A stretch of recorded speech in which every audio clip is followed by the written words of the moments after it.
All right guys, so this is the motor drive unit off of an Oster ice cream maker. They've been making this for I think probably the same design for ever. This particular one is probably close to 10 years old, if not a little bit older. But one of the common failure points in this is there's a motor up here in the top and then a series of speed reduction gears that drive this little piece that will actually turn the canister of the ice cream maker that fits down into the wooden barrel. If your drive unit stops turning the canister, you can hear it running, but the canister just isn't turning. This is probably the issue that you have. So I've actually done this. I think this will be my third time printing this, but how I'm repairing this is the gear that strips out on these or breaks. I 3D modeled it and printed a replacement with my 3D printer. Now this is, I think, the third version that I've done.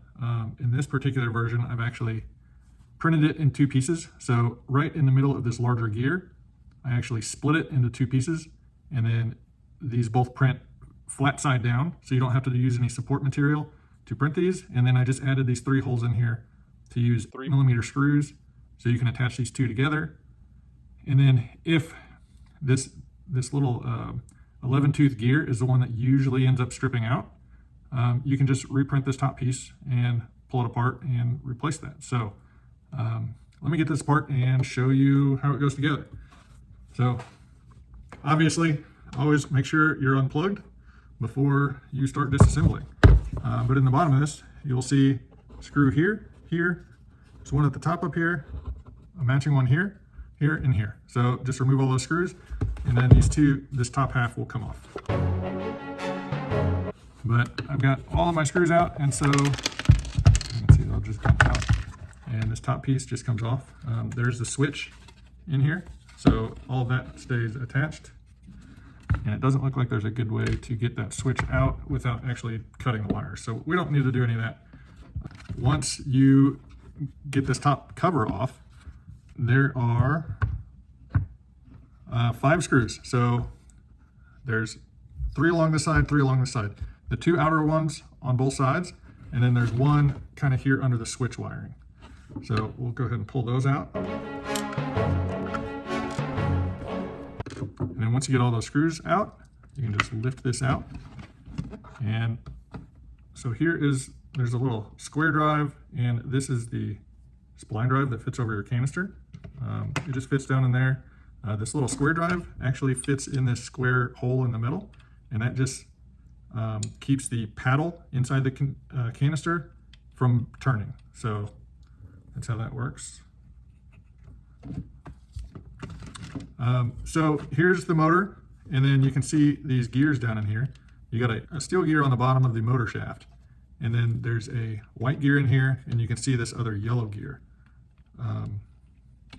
And so I just printed this yellow gear today before I decided to do the split model, and we ran one batch of ice cream through it, and I can already see, right here, there's a gear tooth that's already starting to split off. So this may be a worthwhile upgrade or replacement, whatever. These gears are held captive in here. The shaft is supported by this top bracket.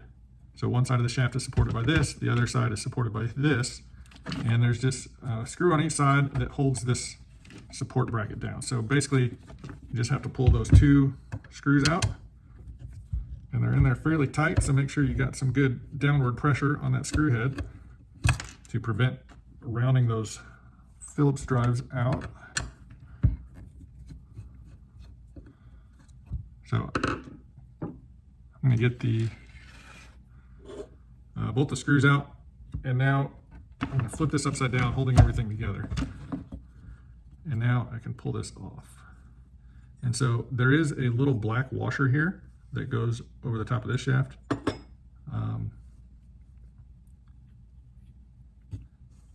And then this particular shaft, the side that goes into the motor plate is D-shaped. It's a little D-shaped cutout, and it fits in a little D-shaped hole here. And you can see this little washer as well. I use a little bit of grease on these just to keep things turning smoothly. So I'm gonna let that rest. So you can see this gear that I printed. It's already busted one of those teeth off. The other thing is, when I modeled this, it's got a 6mm hole through it because that's what I measured this shaft as. But when it prints, that hole comes out just a tad undersized. So I usually have to use a drill bit and kind of ream it out a little bit. So this is a 15/64 drill bit. I don't keep metric drill bits, but it will just take a little bit of material out because I guess I should double check, but I don't believe this shaft, it starts to go in there, but it is super tight. So I'll just oversize this hole just a little bit.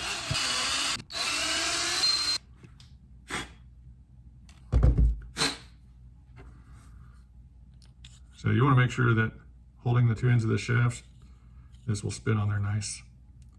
And there's just a little tiny bit of play. So run your drill bit through it a couple times, same size drill bit, just to make sure you get it nice smooth hole. And so that should spin on there well. And then I'll take my the D post and stick it in this plate. And then I may actually need to flip these screws around. Let's see. No. Looks like there's room in there. Got enough clearance for those screw heads, so I think we'll be good there. And then on the top side, we want to do this other black washer. Just closes the gap a little bit. And then we'll position this back over. Just make sure we get both of those gear shafts captured in there. And then holding everything in place, we've got these little screws that have just a lock washer on them. So I'll get one of those started. So now that all that is back together, we can slide this in. You gotta remember to capture this little square drive in that center square in that lower support bracket. Make sure the gear teeth mesh together. And then we'll throw a couple screws back in here.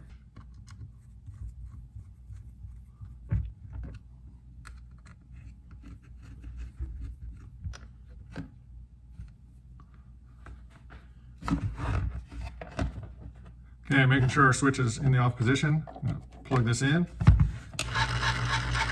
So obviously you can see this fan on the top is running. If we zoom in there, you can see our screws are spinning. You can see the bottom is going. Go ahead and turn it off, unplug it just so we don't accidentally turn it back on.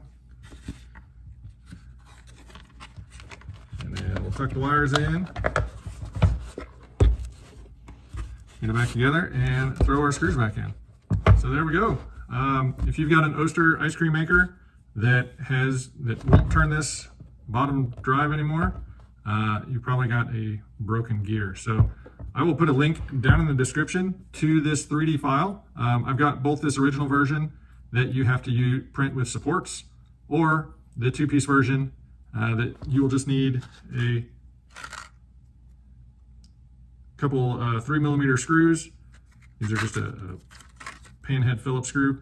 So you can assemble the two-piece gear, and that should get you going again. I do think that I have read that if you contact Oster, they will send you a replacement gear.